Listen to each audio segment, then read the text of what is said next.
राज्यातील स्थानिक स्वराज्य संस्थांमध्ये 50% आरक्षणाची मर्यादा ओलांडल्याचा दावा करत सर्वोच्च न्यायालयात याचिका दाखल करण्यात आली होती.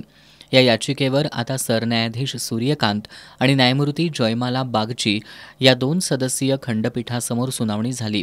न्यायालयानं हे प्रकरण 3 न्यायाधीशांच्या पीठाकडे सुनावणीसाठी पाठवण्याचा निर्णय घेतला. तसंच सध्या महाराष्ट्रात सुरू असलेल्या नगरपालिका आणि नगरपंचायत निवडणुकांना स्थगिती देण्यास नकार दिलाय. मात्र ज्या 40 नगरपालिका आणि 17 नगरपंचायतींमध्ये आरक्षणाची मर्यादा 50% वर गेली आहे, अशा ठिकाणचे निकाल जानेवारी महिन्यात होणाऱ्या सुनावणीतील निकालांवर अवलंबून असतील, असं सर्वोच्च न्यायालयानं यावेळी स्पष्ट केलं. राज्य निवडणूक आयोगानं सर्वोच्च न्यायालयात सादर केलेल्या माहितीनुसार नगरपरिषदा, नगरपंचायत, जिल्हा परिषद आणि महानगरपालिका या सर्वच स्तरावर काही ठिकाणी आरक्षणाची मर्यादा ओलांडली गेल्याचं सांगितलं.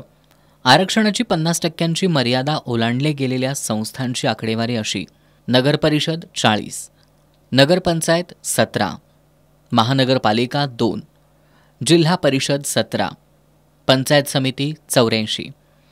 दरम्यान जिल्हा परिषद आणि महानगरपालिका निवडणुकांसंदर्भातल्या अधिसूचना कोणताही विलंब न करता जारी करण्याचे निर्देश न्यायालयानं यावेळी दिले. या निवडणुकांमध्ये ज्या ठिकाणी आरक्षणाची मर्यादा 50% वर गेली आहे, अशा ठिकाणचे निकाल देखील जानेवारी महिन्यात होणाऱ्या सुनावणीच्या निकालांवर अवलंबून असतील, असंही न्यायालयानं स्पष्ट केलंय. आता सर्वोच्च न्यायालयात या प्रकरणाची पुढील सुनावणी 21 जानेवारीला होणार आहे.